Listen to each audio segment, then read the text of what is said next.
खाली हाथ आए हो खाली हाथ जाओगे।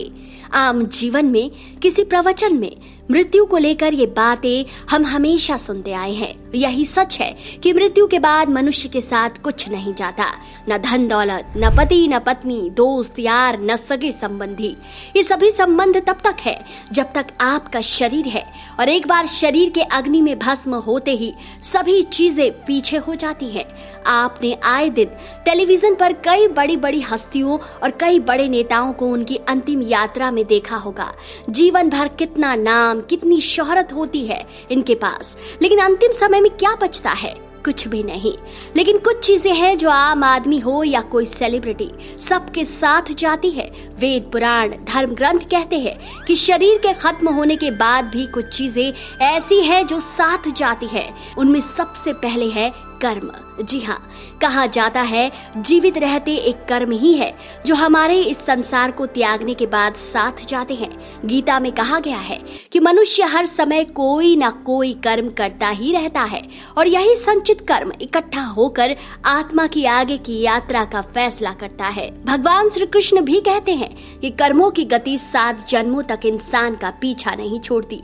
महाभारत का एक सीन तो आपको याद होगा ही, जिसके अनुसार बाणों की शैया पर लेटे हुए जब भीष्म पितामह ने श्री कृष्ण से पूछा कि मुझे ऐसी मृत्यु क्यों मिली, तब भगवान श्री कृष्ण ने भीष्म को उनके 7 जन्मों पहले की घटना याद दिलाई। भीष्म पितामह ने अपने पिछले जन्म में एक अधमरे सांप को नाग फनी के कांटों पर फेंक दिया था, जिससे उस सांप की मौत हो गई।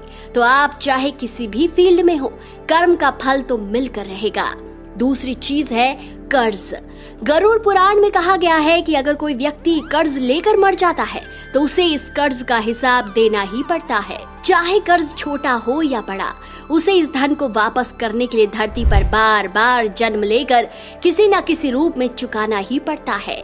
तीसरी चीज है पुण्य। शास्त्रों में कहा गया है कर्म बुरे हों या अच्छे, कर्मों का लेखा जोखा ऊपर वाला ही रखता है। शास्त्रों में दान पुण्य कर्मों को संचित धन की तरह रखा जाता है। इसे आप बैंक में जमा एफडी की तरह समझिए। जब आप बुरे वक्त में होंगे तो यही पुण्य का जमा खाता आपके काम आएगा। चौथी चीज है ज्ञान। दोस्तों, जीवन में आप ज्ञान के बल पर ही मुकाम बनाते हैं, लेकिन मरने के बाद भी आपका ज्ञान आपके साथ जाता है। गीता में कहा गया है कि ज्ञान और दान 2 ऐसी चीजें हैं जो कभी नष्ट नहीं होती।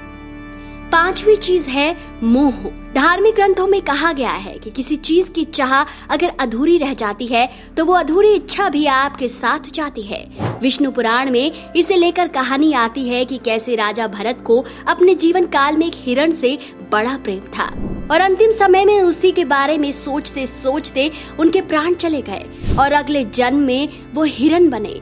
इसलिए शास्त्र पुराण कहते हैं कि मोह को अपने ऊपर कभी हावी ना होने दें। तो दोस्तों, आपको हमारा आज का ये वीडियो कैसा लगा? अपनी राय कमेंट करके जरूर बताएं। इस वीडियो से संबंधित कोई जानकारी या कोई अनुभव आप हमारे साथ शेयर करना चाहते हैं तो आपका स्वागत है।